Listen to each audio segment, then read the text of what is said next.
host, Hepburn, and you're listening to the Voiceless Speak Forever podcast, Listener's Tale, where I read your stories back to you.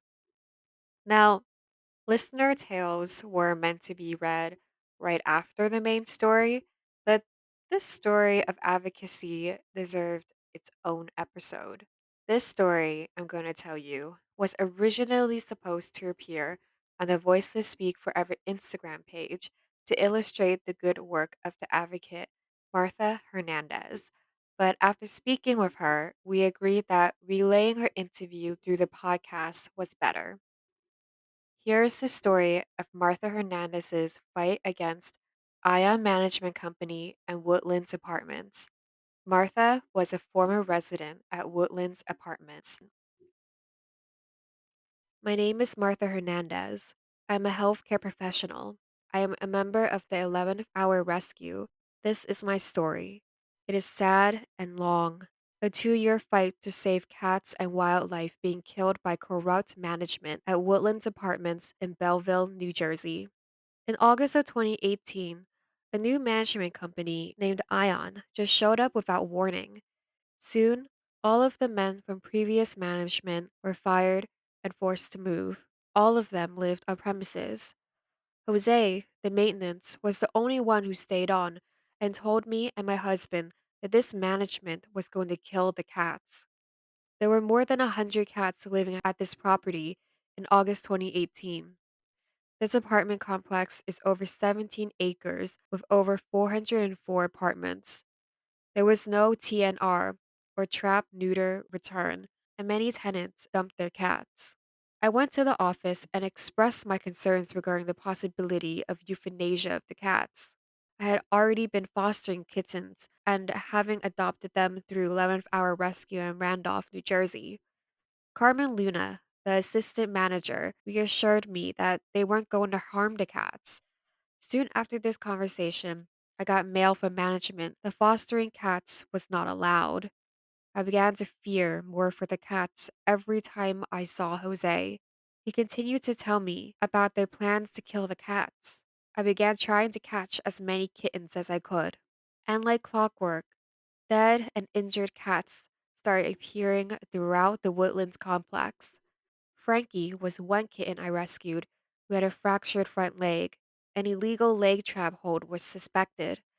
Another was Keanu, who has sustained a fractured jaw. One of the maintenance men kicked him in the head several times. Jose also told me that it was a guy named Eduardo who was his coworker.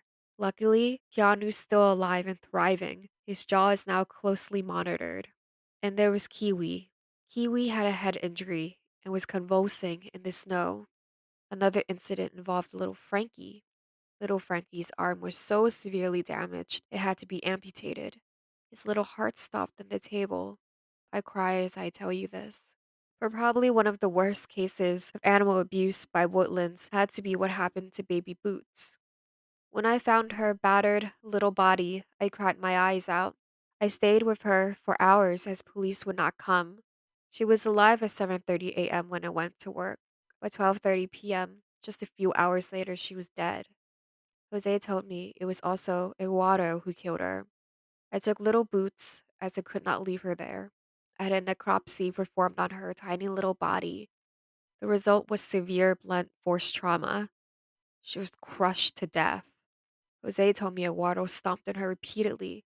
I needed others to know about what was happening, so I wrote a Google review. Calling all animal protection advocates on rescue, Ion Management has closed off crawl spaces with live cats and kittens inside. They are not professionals and have maintenance doing their dirty work.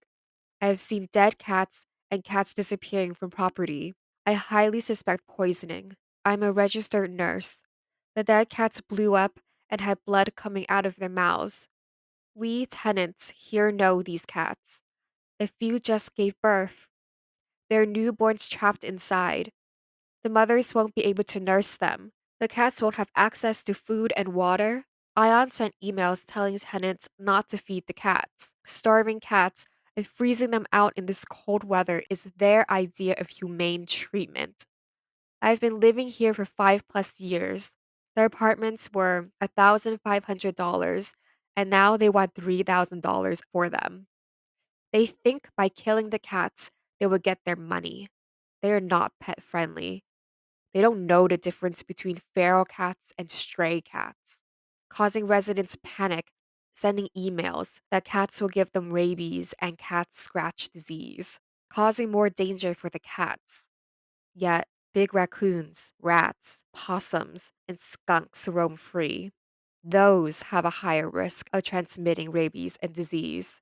Please come help these cats and show Ion cats are a protected species in New Jersey. Help these cats. They have a right to live. Please save them from cold blooded slaughter. Per Aion Management, the maintenance were ordered to seal this crawl space knowing there are live cats and specifically three kittens that were weeks old. I stood there and watched them seal it as I fought for those little lives. The maintenance man admitted he knew the kittens were there, but he said he was ordered by management on Muir Street to seal them in. I feel Woodlands started killing the cats because there were more than 100 cats living at the complex when they took over.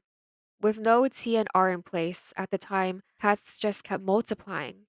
I called corporate to complain about the killings, and a lady named Angie answered and said cats are Woodlands Ion's #1 complaint. If you look on Google and search for Woodlands apartment reviews, you will see that this is true. I believe that Woodlands chose this cruel route to please all the cat haters. It was cheap and easy for them to just kill the cats. They did not want the cats on their property. Not even their own tenants' cats were protected. One of the tenants' 7-year-old cat was poisoned, but she was too scared to take action. News 12 New Jersey was even there. She refused to speak on camera. So did the other neighbors. I think she was afraid to say anything because they saw what the consequences were if they spoke up. And a prime example was me. They harassed me in many ways. They also used my cats against me. I will name just a few because this is highly upsetting for me.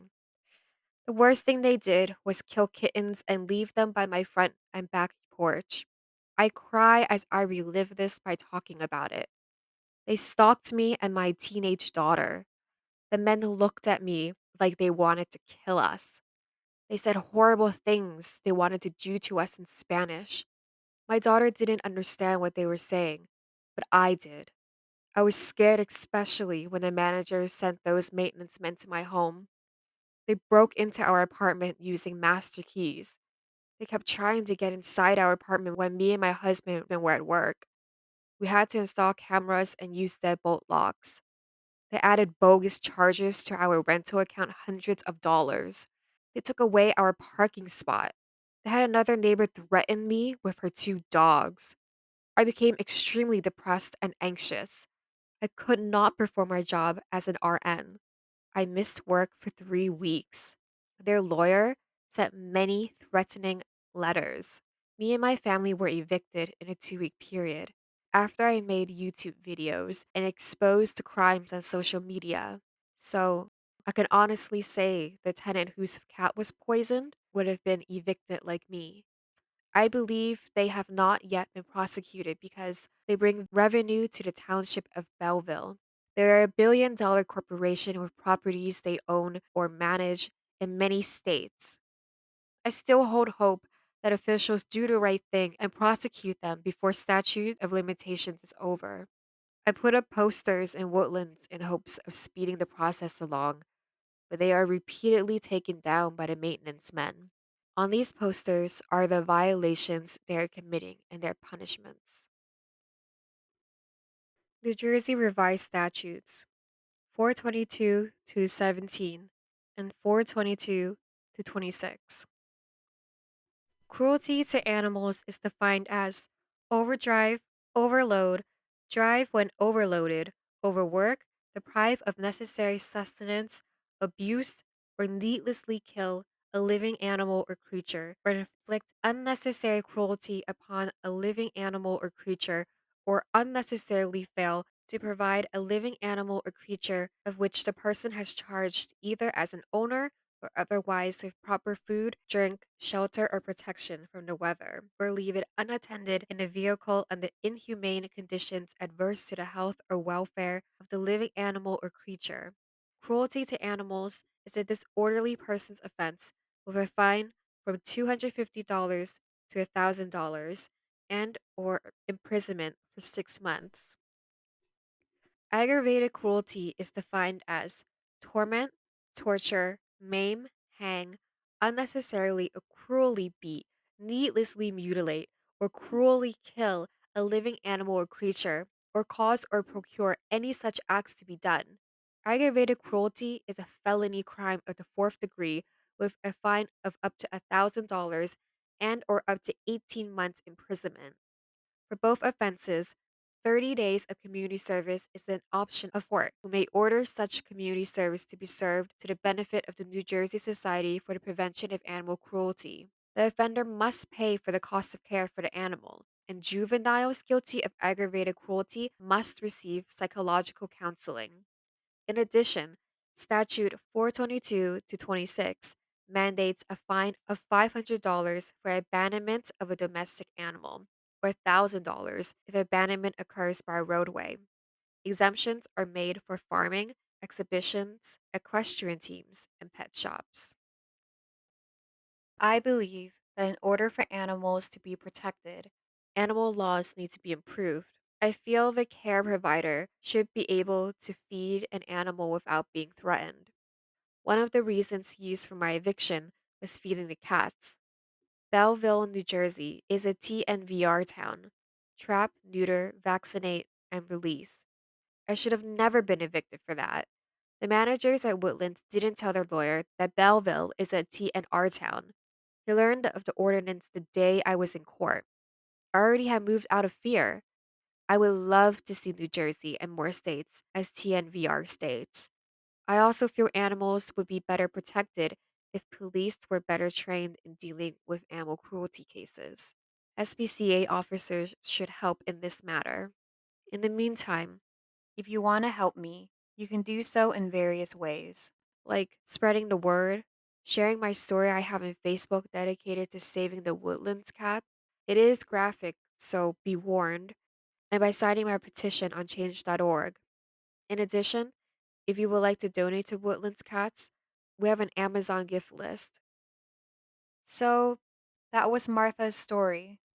It's important for us to know that Martha's story is not over. She is still actively working on finding justice for the cats abused, tormented, and killed in Woodlands. If you want to know more about her fight, you can find her story in the sixth chapter of Anne Bial's book, Heroic, Helpful, and Caring Cats: Feline to Make a Difference, available on Amazon Kindle and paperback. As per Martha's request, we want to give a shout out to these animal organizations and people: 11th Hour Rescue, based in Morris County, New Jersey; R&M Rockin' Rescues in Belleville, New Jersey; and Beth Franks of Community Cats United, Inc. In addition, you can also find the stories of Kiwi and Keanu on Board Panda and Newsbreak. All of the links mentioned will be in the show notes and on Podbean. Martha, thank you so much for sharing your incredible advocacy work. If you have any updates, I will be honored to share them to anyone who wants to help Martha spread the word, help her save the cats. Again, please, please, please look up the links that I will be posting in the show notes and on the show's Podbean page. They will all be there. Please do not hesitate to email the Voiceless Speak Forever podcast, VSF period official period podcast at gmail.com to share your story. Thank you guys so much for listening, and I'll talk to you guys soon. Toodles!